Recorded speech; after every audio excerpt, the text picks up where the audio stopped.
Hello, I have decided to prepare this video because frequently I have some questions about. I get some questions about how uncertainty propagates, and for this reason, I decide to take this time to prepare a video that can be useful for me in a way that I will. Avoid me to repeat this description several times, and since it will be accessible by more people, they will get the content without the need to ask for it. Okay, so I would say that most of us know how uncertainty propagates by using the well-known uncertainty propagation law. So, for instance, if you have a measurement result that is a sum of two terms, A and B,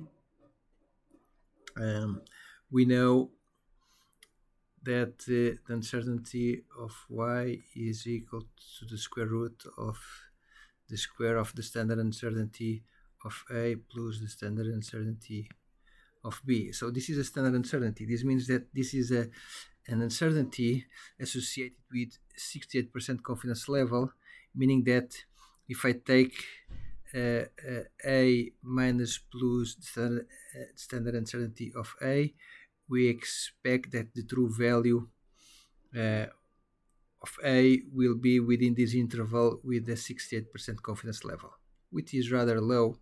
This is why in hand we expand uncertainty, we increase the confidence level to typically 95 or 99% confidence level. Okay, but this is something that we don't need to discuss immediately now. If we have other things such as if our result is, imagine a constant beta times A divided by B, we learned that the standard uncertainty of y is equal to I times UA divided by A to the square plus UB divided by B to the square, which means that in fact we can represent this relation this way. Means that the uncertainty propagates as relative standard uncertainties. So the relative standard uncertainty associated with our result will be the square root of the sum of the squares of the relative standard uncertainties associated with the input variables. Let me correct this A for B. Some of us can even represent these relations by using Pythagoras theorem. For instance, we can transform this relation as this way. So somehow the relative standard uncertainties are combined as orthogonal vectors, where here you have,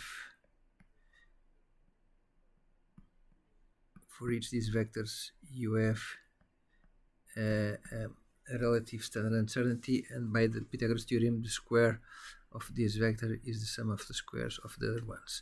If we have an additive relation like this one, so the vectors will be not relative standard uncertainties, but will be absolute standard uncertainties. Okay, but these are a specific case of a more general law that is the following one. So if you have independent variables, if final result is a function of A, B, and C, so the standard uncertainty of the final result will be the square root of the partial derivatives of final results given a to the square and the partial derivative. Okay, what are these partial derivatives? So the partial derivatives are easy to understand. For sure, most of you still remember this from your first year's university course. So what does it mean, this partial derivative? If we represent final result versus a, and for that reason b must be constant. Okay, sorry, I forgot a term for c, and I also must make c constant somehow. So now, we have a relation, and this partial derivative at a specific value of a will be the slope of this tangent line there, and this tangent line expressed how many units of y change if you change a unit of a. It is also called the sensitivity coefficient. And this nice formula tells us that an uncertainty component is more relevant if the uncertainty associated with that variable is I, and if that variable has a big impact on the final result. And this is expressed by this partial derivative. This model is a rather simplification when the relation between the y and a is not very linear, because you can see that this tangent describes the sensitivity of final result regarding a only in this specific point, and if the uncertainty associated with a is large, this is a rough description of what is going on regarding the variation of final result given the variation of a. So this is a rather simplification. But the problem with this formula is that you have to do these partial derivatives. Okay. If we have the previous example that I just presented to you, y is equal to a plus b, this formula is really easy to perform, to use, because the partial derivative of this result given a is equal to 1. Yes. And the partial derivative for variable b will be also 1. So this means that will be 1 to the square plus 1 to the square. Okay. If you have this beta relation, this division, things are a little more complex, but you can easily learn. Okay, this partial derivative regarding a is this multiplicative factor, so that's easy. Will be beta divided by b. Okay, but for the other variable you must have in mind a very well-known formula. If you have u divided by v derivative, and I'm using apostrophes for derivative, this is a bad notation because I will use it afterwards for other things. Okay, but in this case, this sign is for derivative, so this is derivative of u times v minus derivative of v times u divided by square of v. So this means that if we have this relation,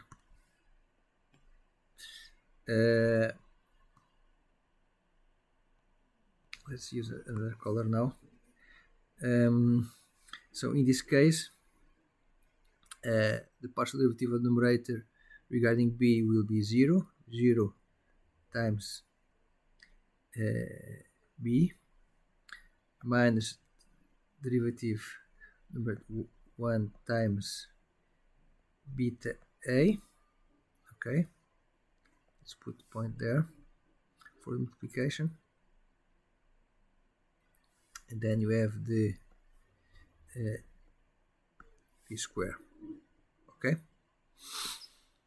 so this means that this will be minus beta a divided by b square.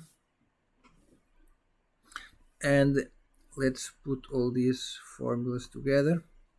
This means that, so we have uy will be the square root of minus beta b square ua to the square plus minus beta a b square, everything to the square.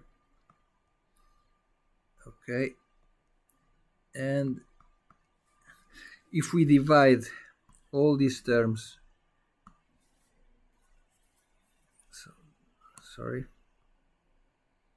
if we divide all these terms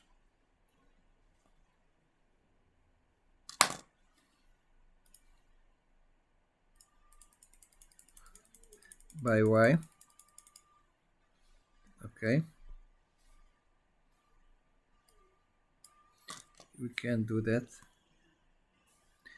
We can divide by y. To divide here inside the square root, we have to divide by y to the square, y to the square.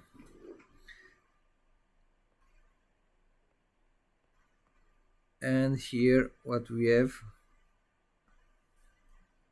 you have minus beta b divide, so this will be square.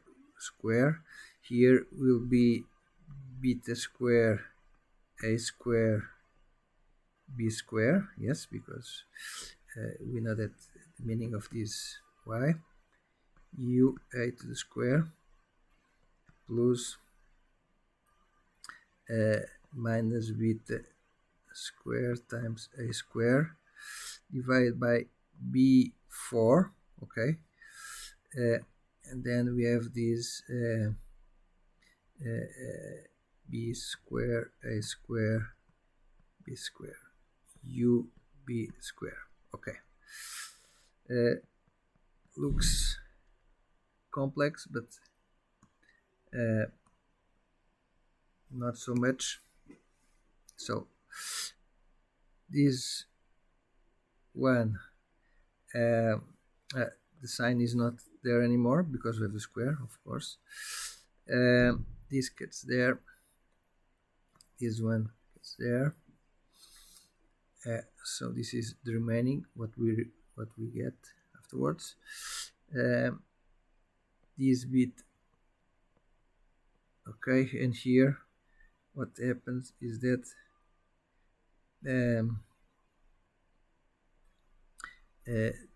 so this means, since this is divided, it is similar as multiplying there, so this will be 2 divided by that one. Okay, so this means that our relation is confirmed. Okay.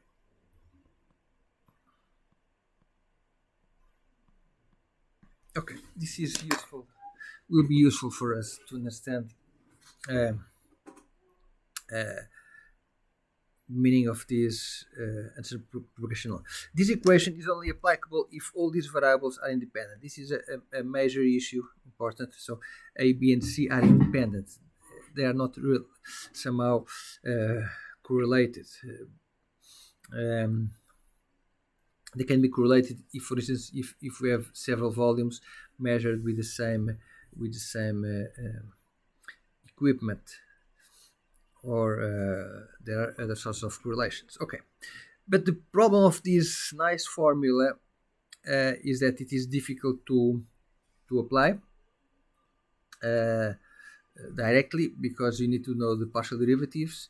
When you have relations, rather simple equations like these two that I just described, this is not so difficult to use or to apply. Okay, but there is an alternative way of dealing with this relation. So, like I said, the partial derivative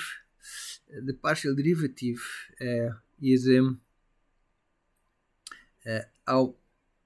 how much a unit of A changes a unit of Y, and this partial derivative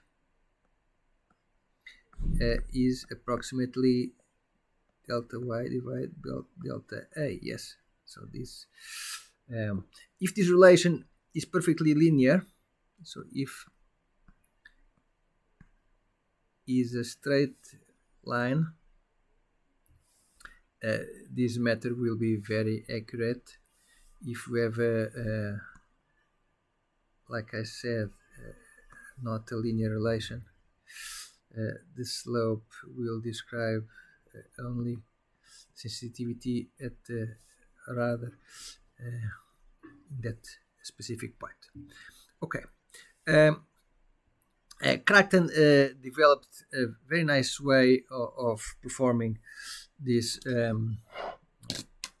partial derivatives in a numerical way, in a rather easy way. So, how it works? To illustrate how it works, let me get an example. Determination of hardness, total hardness. We can estimate total hardness, or can define total hardness as the sum of the concentration of calcium and magnesium ions expressed in millimole per liter. So this means that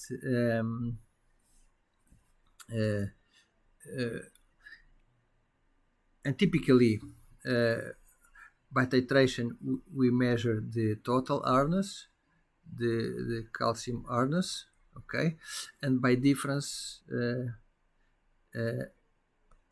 T minus C we get the magnesium hardness. And now our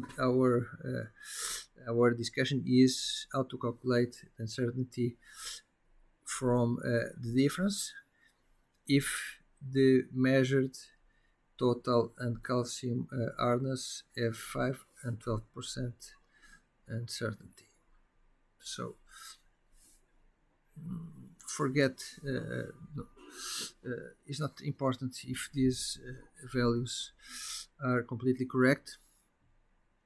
Do not look how strange can be to have a total and calcium hardness, total and calcium hardness terminations with such a different uncertainty. Okay, forget that detail, and let's do all the uncertainty combination. Okay, we just learned that since this is a difference, the uncertainty of M is equal to the square root of the square of standard uncertainty of T.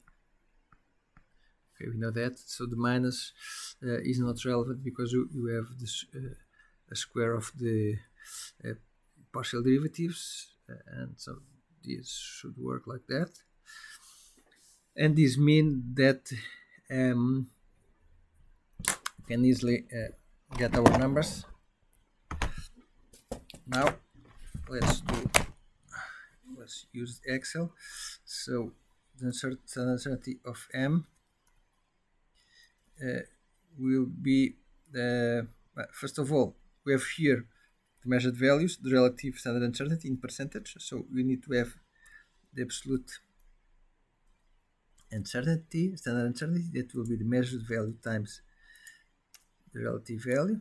Okay, and since they are combined as absolute uncertainties, this will be calculated like that. Okay, so this is for the total, and this is for the calcium. Okay, and this will be the standard uncertainty for our value. So the m will be t minus c, and now the relative standard uncertainty will be this divided by that one. People, some labs, when they do these calculations, they find it strange to have such an high uncertainty associated with m, because they are used to propagate relative standard uncertainties because they have multiplicative or multiplicative expressions, and some of them get rather uncomfortable when they see these numbers.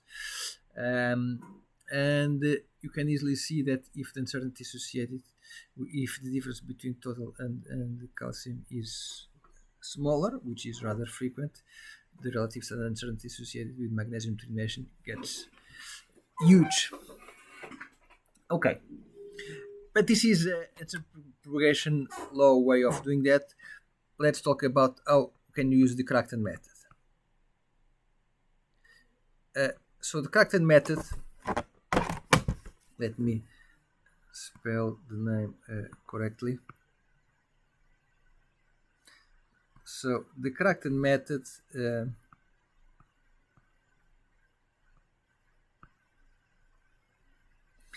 is based on the following thing. We will get the partial derivative. We calculate partial derivatives by so we have the relation here. We don't know accurately what will be the relation between m. In this case, we know it is a linear relation. Okay, but okay, we have the y. Here it is easy, but okay. But imagine that we don't want to represent this relation accurately there. We have an y and an a. So y is depends on a, b, and c. Okay, and what we do, we calculate. We have our a. Okay, calculate our best estimate of y by keeping constant b and c. Okay, we calculate the y, and then this is for the value of a in our sample. Let's call it a1, and then you calculate our y1, and then what we do is the following. So we calculate what will be the final result if we have a1 plus the standard uncertainty of a. Okay,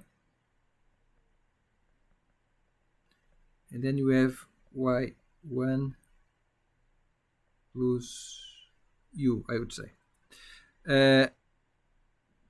And then what we do is we calculate the delta y and the delta a. Delta y will be y 1 plus u minus y1 divided by a1 plus u, okay,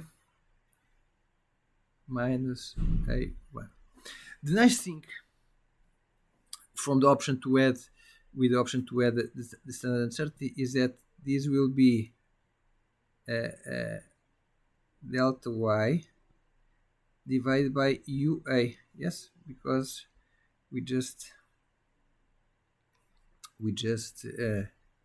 delete subtracted a1 to a1. Okay, and the nice feature of this term is that so when we have our partial derivative,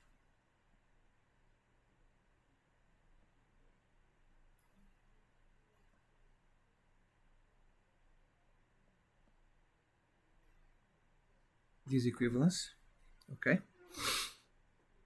but according to our uncertainty propagation law, we need to have the partial derivative times the standard uncertainty associated with A. Yes, and uh, if we calculate our delta A equal in this way, so we having an increment that is equal to the standard uncertainty, what we have here is delta y divided by UA times UA. This means that this term for the partial derivatives is equal to delta y. To delta y if the increment of A is only estimated by the standard uncertainty, if you increment the standard uncertainty. Okay, so this is a fantastic way, very easy way of dealing with our uncertainty evaluation. So what we need to do, we can implement this easily in a spreadsheet. How it works. So in our spreadsheet, we have here a measured value, okay, there, as a column. So the input values are here as a column, okay, and now, so this will be, let's call it X, or measured value.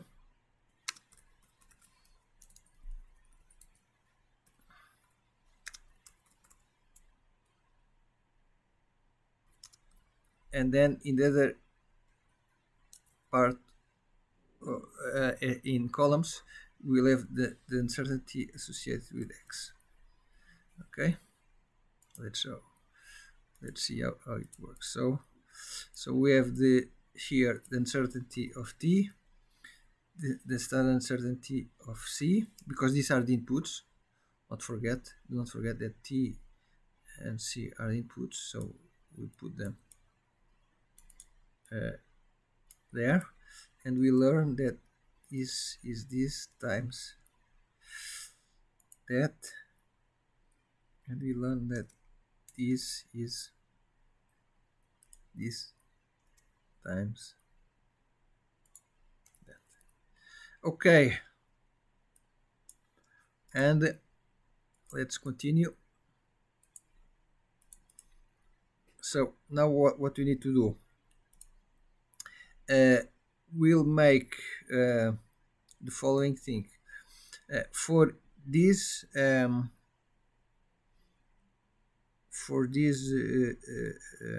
four cells of Excel, this will be equal to that one. Okay, sorry, this will be this plus that one. This will be equal to that. This one will be equal to this. So the diagonals will be the variable plus the standard uncertainty. Okay, so how can we do that in an easy way?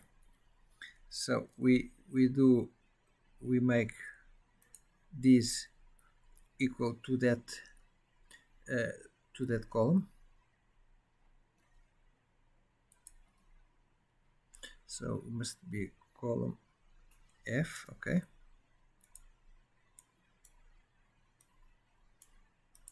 And in this diagonal it will be this plus that one, where in here we must make the line constant, okay. Easy to do. So what we have here, we do the calculation of the magnesium, hardness. It will be this minus that, okay.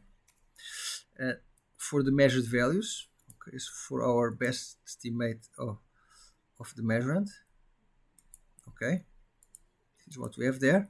And if we copy this line there, we'll do the same calculation where the first input is incremented by the standard uncertainty, the other is constant.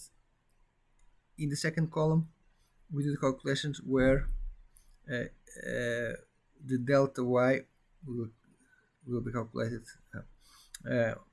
by where the y will be calculated by incrementing the uncertainty for the second input quantity, where the first input quantity is constant, okay.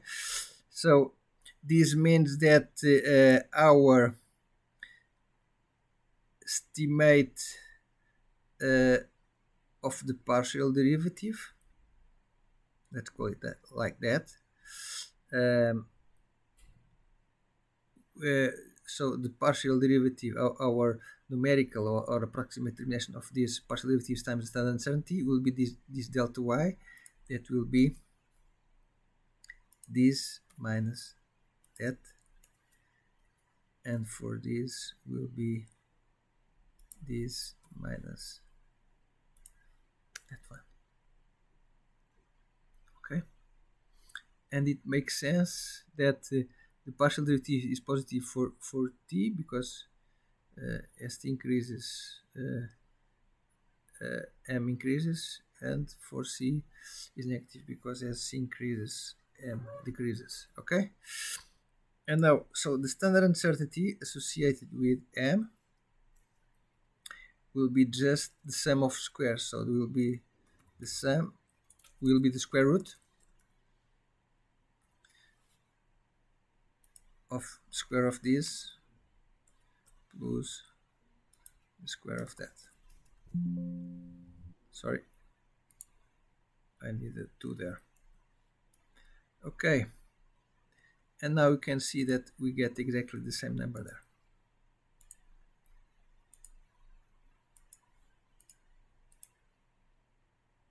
Okay, and now we just need to expand and so on. Rather easy to do it. We can decide, it could be an option to assess this slope not by adding the uncertainty but by subtracting, okay.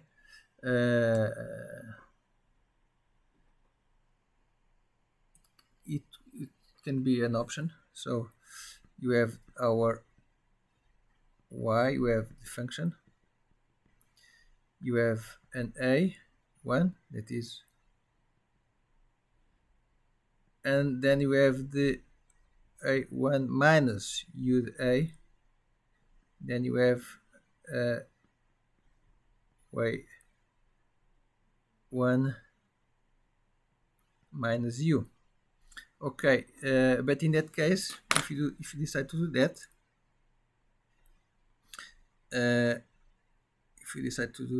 let me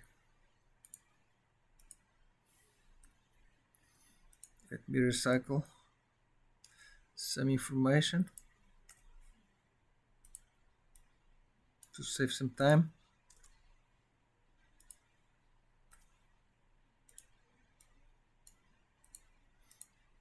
In that case, we subtract,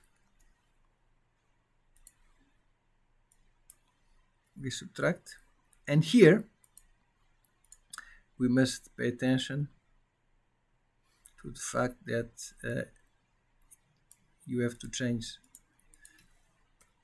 the order of these terms.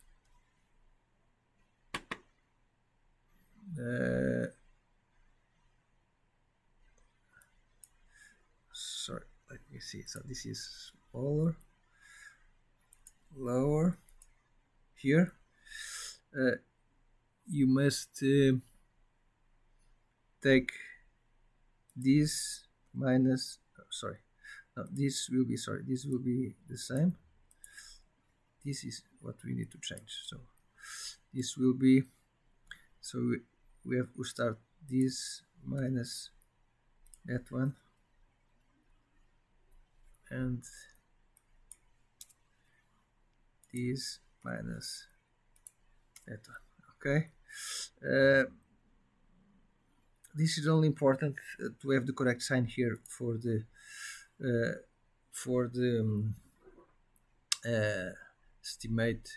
approximate estimate of the partial derivative. Okay, this is rather nice to see, but we don't need a Kragten for relations such as this one. We need a Kragten for something more strange, like this one. There is a nice formula to calculate the sodium absorption ratio from some water. You can learn the meaning of this relation, for instance, from Wikipedia. So this is an irrigation water quality parameter used to measurement of sodium affected soils. Okay. And so this is an indication of the suitability of water for use in agricultural irrigation. And this SAR is calculated by the ratio of milliequivalents per liter of sodium divided by square root of half of the sum of the milliequivalents of calcium and magnesium. And we can use the uncertain propagation law to deal with this equation, but it's rather complex. Let's use the Kragten method. Okay, so the SAR will be calculated by this nice formula that I just implemented there. Okay, and now we need to have the standard uncertainty. Let's take a chance to put standard uncertainty there. Okay, and now is this times that. Okay, looks nice. How can you use the Kragten method? Very easy. So first we have the measured value there.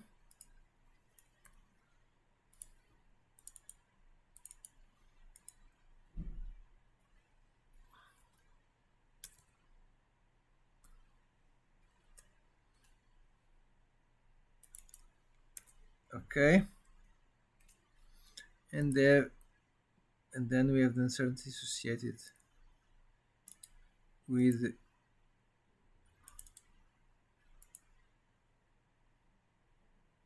transpose all. Okay, let's put like that to simplify our representation. So this will be this one, that one, and the other one. Okay, let's make this nice and clean. And now here we just need to copy the first column, keeping the letter constant. Okay, we'll do like that, easy. And for the diagonal, let's put a different color. Will be this, and now we can do something very nice. We can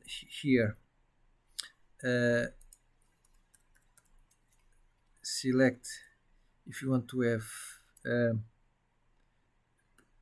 a positive or negative increment. You can have as this is a list, plus, comma, minus, should be okay, yes. You can select positive. No, this is not the correct way of doing that, sorry. Data, it must be dot comma. Okay, increment, okay. And in that case, I can put like if this, and I must put is positive,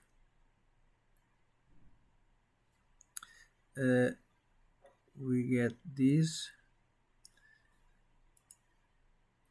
plus this one, where it must be the number that is constant, or the same thing but minus. Okay, sorry, I'm using computers with different criteria regarding using dot comma or comma to separate these terms or the inputs of the formulas. Okay, so this means that if I put plus, it will be like that. If I put, let's put this color there. If I put, okay, nice. Now we have the SAR. SAR will be this divided by square root of 0.5 times will be this plus that. Fantastic. Okay, now I just need to copy this there, and now so our partial derivatives times the uncertainty will be the following. If this is equal to plus, will be this, sorry, will be this minus that one, and I must put F4. If not, will be negative F4 minus this. Okay, it's very nice. And now our standard uncertainty for the SAR is as easy as square root of the sum of squares. You have a sum of squares. You even have a formula for sum of squares. This one.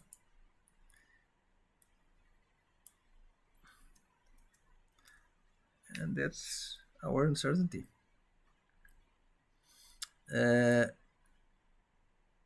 This means that our uncertainty will be this one, and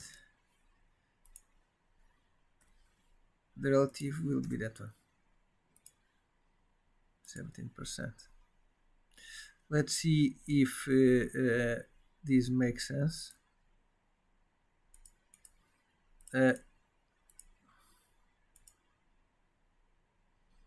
This looks fine.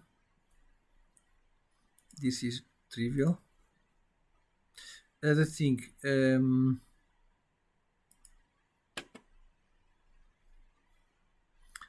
is something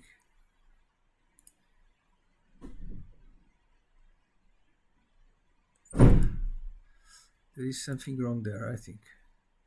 So this will be, I'll tell you why. This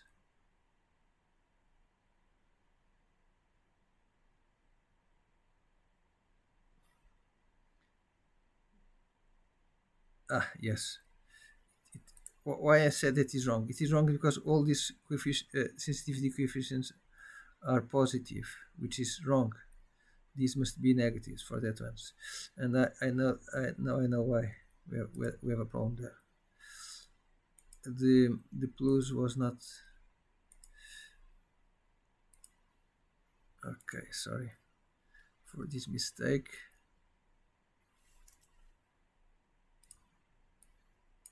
Now it makes sense. Okay, now we have our uncertainty.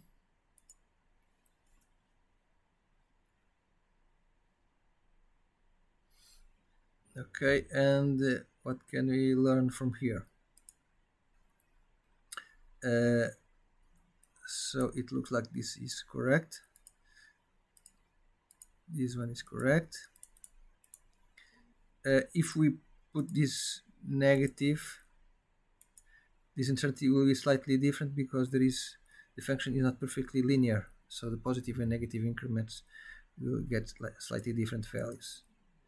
Okay, but you have the same trend. So this is positive and two negatives. What can we learn? You use this for? Okay, you can see that uncertainty is not getting very big here. Okay, very different if we have positive and negative increments, but this is a fragility of this simplification. Now, what is the percentage contribution of the different components? That's easy.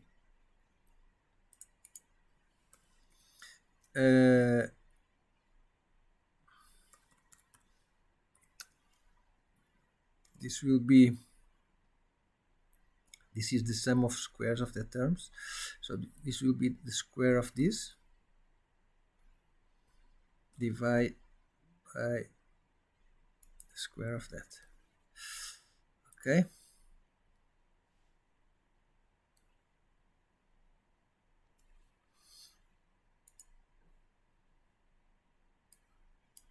If we combine all of those, we should get 100%.